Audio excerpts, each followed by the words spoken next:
हाल ही में हुकूमत की जानिब से कसीर तादाद में कौमी असम्बली से बिल मंजूर किए गए। ये बिल्स हैं क्या और इनमें कौन कौन से सेक्शंस शामिल किए गए हैं, तो सबसे पहले देखते हैं आर्मी एक्ट अमेंडमेंट बिल 2023, जिसके तहत कोई भी शख्स सरकारी हैसियत में हासिल की गई किसी भी मालूमात को डिस्क्लोज़ करता है या पब्लिक करने का सबब बनता है जो पाकिस्तान या अफवाज पाकिस्तान की सलामती और मुफाद के लिए नुकसानदेह हो, तो उस शख्स को 5 साल तक कैद हो सकती है। इस अमेंडमेंट का मकसद समझने के लिए हमारी आर्मी एक्ट वाली वीडियो देखें। कल इलेक्शंस एक्ट में अमेंडमेंट कर दी गई और निगरान गवर्नमेंट को पावर दिए गए। आज आर्मी एक्ट में अमेंडमेंट की गई ताकि आर्मी एक्ट के जरिए इमरान खान का ट्रायल हो सके। इस बिल के सेक्शन B55 में कहा गया है कि कोई भी शख्स जो आर्मी की तज़यीक, आर्मी को कमज़ोर या स्कैंडलाइज करने की कोशिश करेगा तो उसके खिलाफ पैका कानून में बयान की गई सज़ाओं के तहत कार्रवाई की जाएगी। सेक्शन C55 में कहा गया है कि कोई भी आर्मी को नीचे दिखाए या फिर नफरत फैलाए तो उसके लिए 2 साल कैद की सज़ा है। दी board of investment amendment bill 2023 क्या है? इसके तहत स्पेशल इन्वेस्टमेंट फैसिलिटेशन काउंसिल बनाई गई है। इसके प्रेसिडेंट प्राइम मिनिस्टर होंगे।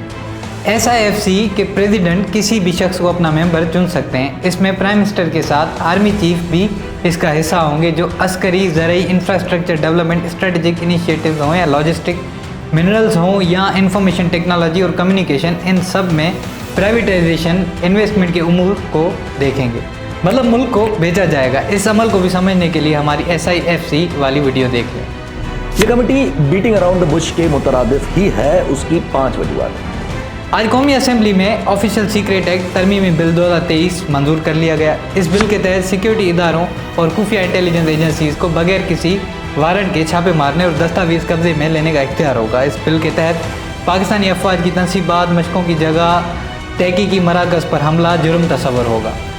इस ऑफिशियल सीक्रेट एक्ट की शिकों के खिलाफ वर्जी पर सज़ाएँ और जुर्माने भी बढ़ा दिए गए हैं। इस मंजूरशुदा बिल में ये भी कहा गया है कि गैर मुल्की एजेंट से ताल्लुकात की बुनियाद पर 3 साल कैद या 10 लाख रुपए जुर्माना होगा। इसके साथ इसी बिल के तहत ब्लॉगर्स और व्लॉगर्स को भी कानूनी दायरे में लाया गया है।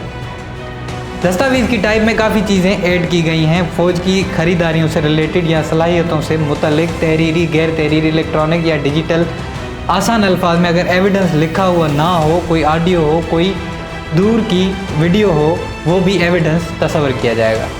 और एनिमी की डेफिनेशन भी बढ़ाकर इस हद तक लाई गई कि नीयत और मोटिव का कॉन्सेप्ट ही ख़त्म कर दिया। बिल के मुताबिक इंटेंशनल और अनइंटेंशनल यानी मर्जी से या अनजाने में भी अगर आप मुलविस पाए गए तो सज़ा होगी।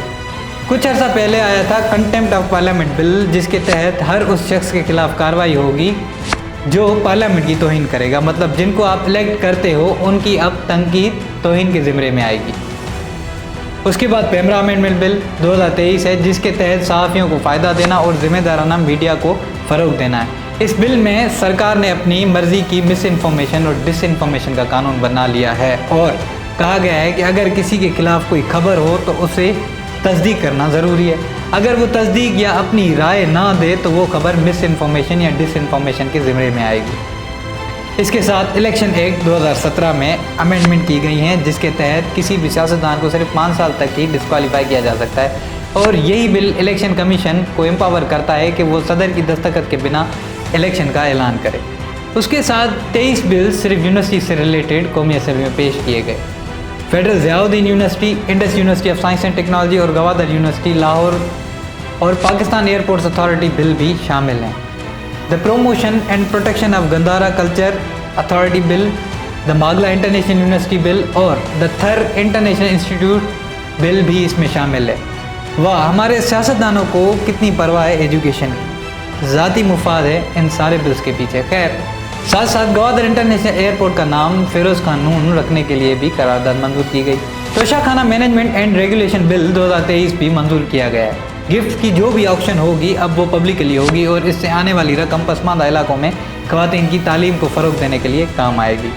और भी बहुत सारे बिल्स मंजूर किए गए हैं, जैसे cantonment boards, DHA act, sovereign wealth funds और ये सारे एक्ट शामिल हैं। ये इतने बिल इतनी जल्दी से पास करने की वजह है क्या? आखिर एक एस्टिमेशन के हिसाब से आज एक दिन में तकरीबन 12 कानून साजियाँ हुई हैं।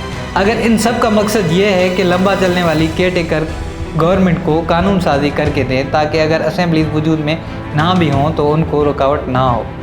लेकिन इस बात की ज़मानत कौन देगा कि ये सारे कानून पीडीएम के खिलाफ भी इस्तेमाल नहीं होंगे।